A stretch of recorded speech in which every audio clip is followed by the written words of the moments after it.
This video is brought to you by Global Men's Wellness, your 24/7 AI health expert. No copays, waiting rooms, or awkward conversations. Just real answers whenever you need them. Visit globalmenswellness.com to try it free and get your own on-demand concierge-level wellness expert today. Welcome back, everyone, to the 21st Century Man podcast. You know, we love diving deep into these chapters and giving you the best strategies for navigating life in the 21st century. Absolutely, and this chapter is no exception. It really isn't. Today, we are tackling Chapter 97, Finding a Good Doctor.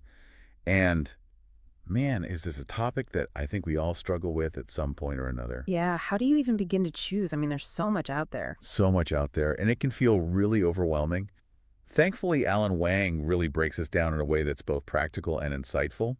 He's an insurance specialist, so he knows this world inside and out, and he offers some strategies that can really make a difference. Yeah, right off the bat, what struck me about this chapter was that powerful quote from Hippocrates. It is more important to know what sort of person has a disease than to know what sort of disease a person has. It's such a great quote. It really is. It just highlights the importance of the human element, right?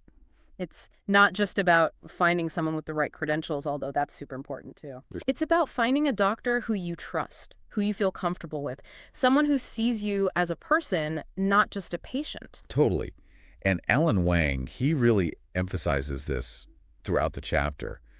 He uses this, I thought it was a pretty powerful analogy. He compares like all the effort that we put into, analyzing sports statistics, like we really dig deep into a player's performance, their history. Right. But then when it comes to choosing the person who's going to, potentially be responsible for our health. Or lives sometimes. Our lives. We don't always put in that same level of effort. It's like he asks, shouldn't we be at least as diligent in selecting someone to, crack open our chest and repair our heart as we are in picking a pinch hitter in the World Series? It's a bit of a stark image, but it really drives home the point. These are big decisions. They are. And they deserve careful consideration. Absolutely. And, before we jump into the specifics of Alan Wang's strategy, I think it's important to clarify how he uses the term provider. Yeah, good point. Because in this chapter, provider isn't just referring to your physician. Right. It's broader than that. It includes physicians, of course, but also laboratories, imaging centers, hospitals,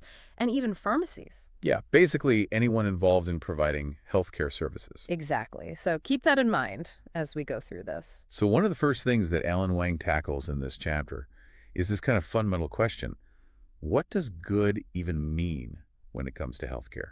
It's so true. It's not like buying a car or a TV where you can look up the specs and compare prices. Totally. Choosing a healthcare provider is a lot more nuanced. It really is. I mean, often we rely on like word of mouth, right? Yeah. Recommendations from friends or family. And those can be helpful, but they don't always tell the whole story. Right. And the book also points out the dangers of choosing a provider simply because they're in our insurance network or because they're close to home. Yeah, that convenience factor can be tempting. It can.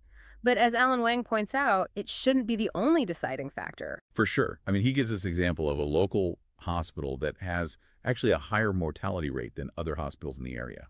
It's a sobering reminder that we need to look beyond just proximity and convenience.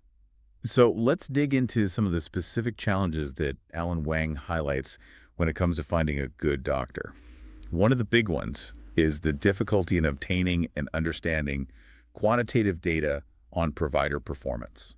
It's like trying to find a good restaurant, but all the reviews just say good food. You don't know what they're good at, if they have bad service, anything. Right. You need more specifics. You do. And the book uses the example of cardiac surgery, which I thought was really interesting. Yeah. Because even something like that, where you'd think the data would be pretty straightforward, there are so many variables that it becomes difficult for the average person to interpret. Like what kind of things? Well, the book talks about like the type of bypass surgery, the patient's overall health, the surgeon's experience level, their error rates, their success rates. It's a lot to try and make sense of. And it's not always readily available. Exactly. Okay, so on top of that, lack of clarity around quality, then there's the issue of cost. Oh, don't even get me started on the cost of healthcare. I know, right? The lack of transparency is mind-boggling. It really is, and it's something that Alan Wang addresses head-on in this chapter. I mean, how many of us have had the experience of Getting a medical bill weeks or even months after a procedure. Ugh, yes, and being completely blindsided by the amount. Exactly. And it's not just about knowing our deductibles and copays. It's about knowing the actual cost of the services themselves. Right, because that can vary so much from provider to provider. So much. Yeah. And it's not always clear why. The book gives this example of someone needing knee surgery. Like, did your doctor tell you up front how much it was going to cost? Probably not. Probably not. You get the pre-authorization from the insurance company, you have the surgery, and then weeks later, boom, you get the explanation of benefits in the mail, and you're like, wait, what? Exactly, and it's often too late to do anything about it at that point. Right. So Alan Wang paints a pretty clear picture of the challenges here. There's a lack of transparency when it comes to both quality and cost. But thankfully, he doesn't just leave us hanging. No, he doesn't. He provides this 4-step process for actually finding a good doctor. It's a really practical roadmap. It is, and the first step is all about establishing your criteria. Okay, so what does that mean? Basically, it means figuring out what's most important to you in a healthcare provider. Like, what are your non-negotiables? Yeah, like what are your priorities? Exactly. And the book gives you a really comprehensive list of things to consider. Like what kind of things? Well, first and foremost, board certification. Now, for those who might not know, what does board certification actually mean? So board certification means that a doctor has gone through rigorous training and testing in their specialty. Okay, so it's kind of like a stamp of approval from their peers. It is. It's a way to ensure that they meet a certain standard of knowledge and skill.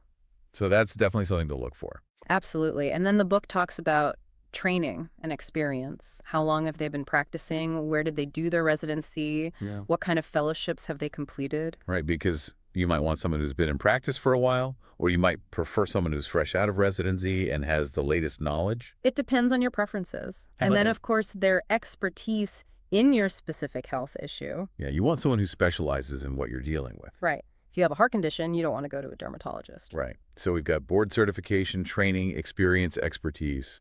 What else is on the list? Hospital affiliations. Okay, so why are hospital affiliations important? Well, it can tell you a lot about the resources and the level of care that a doctor has access to. Right, because not all hospitals are created equal. Exactly. And then moving beyond those kind of hard skills, the book also talks about the importance of personality and ease of approach. Yeah, that bedside manner, right? Exactly.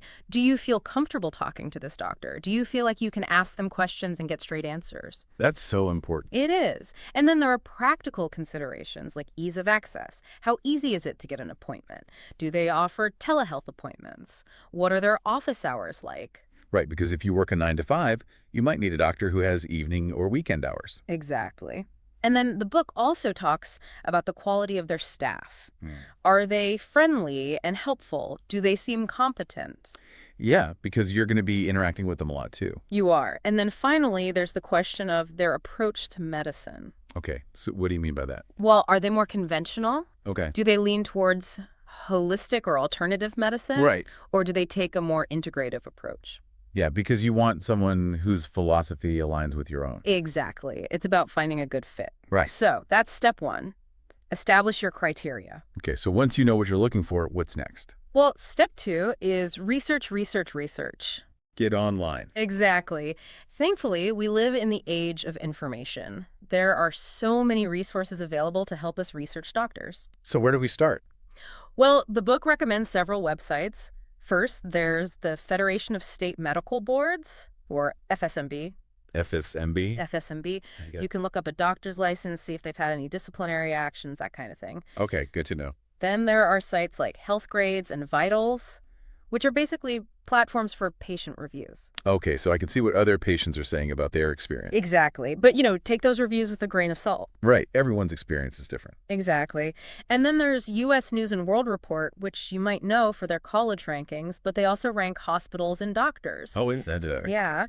And then your insurance carrier's website can also be a good resource for finding doctors who are in your network. Right. But the book really sings the praises of one resource in particular. Which one is that? Healthcare Blue Book. Healthcare Blue Book. Okay. Have you heard of it? I have. Yeah. So what's great about Healthcare Blue Book is that it provides both cost and quality data, which, as we've discussed, can be really hard to find. Yeah, it's like the holy grail of healthcare information. Pretty much. So you can use it to compare different providers, see what the average cost is for different procedures, even see doctor-specific quality rankings. Wow, that's amazing. It is.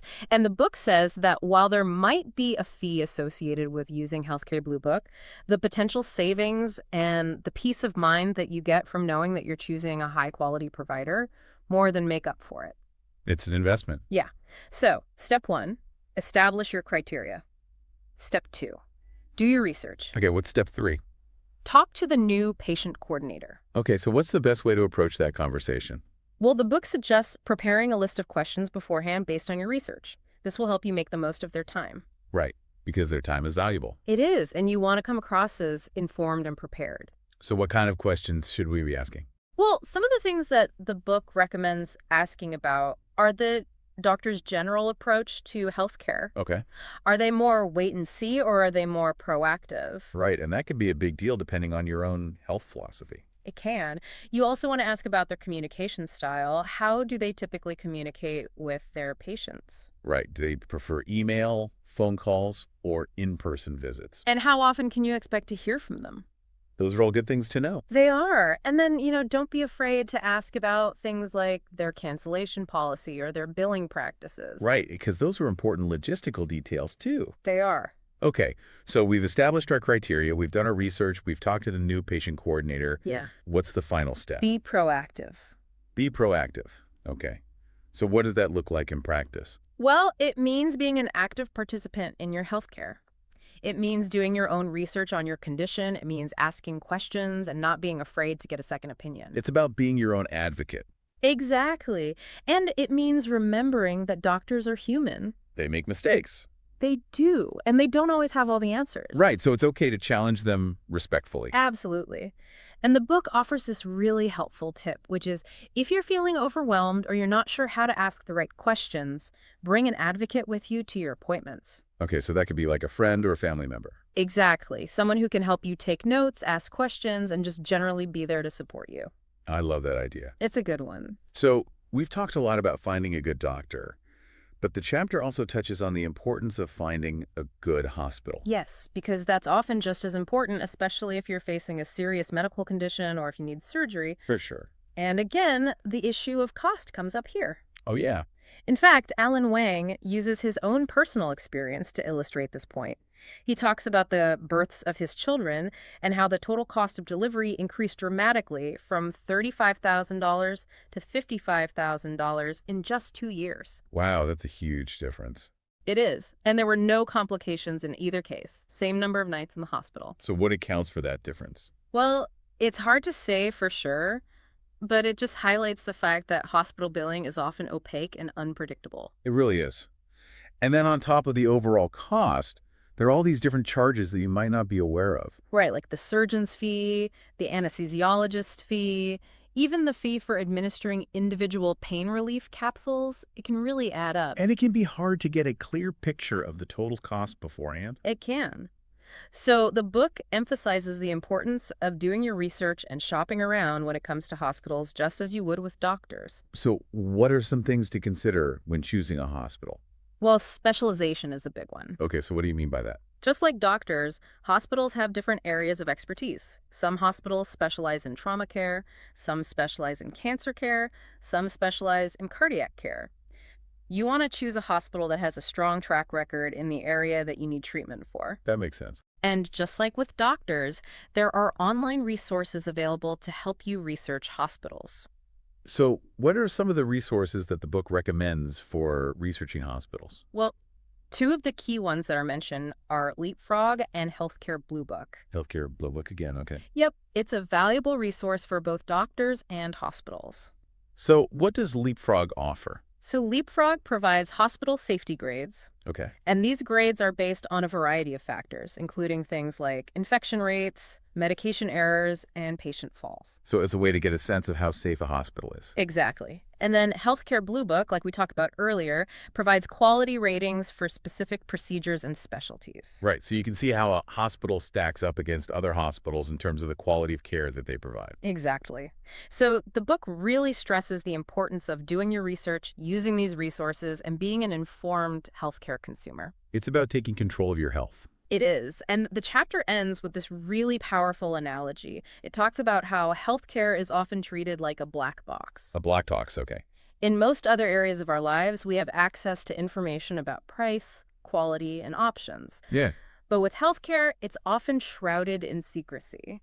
It's like we're just supposed to trust the system. Right, but Alan Wang argues that we need to be more proactive. We need to demand transparency. We need to ask questions. We need to be informed. We do. And that's really the takeaway message of this chapter. It's a call to action for all of us to become more engaged healthcare consumers. And it provides the tools and the knowledge to do just that.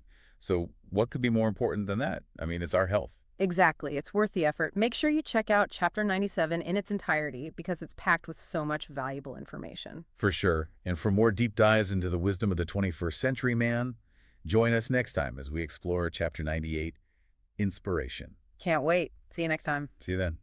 Take control of your health anytime, anywhere. Visit globalmenswellness.com and start your free trial today.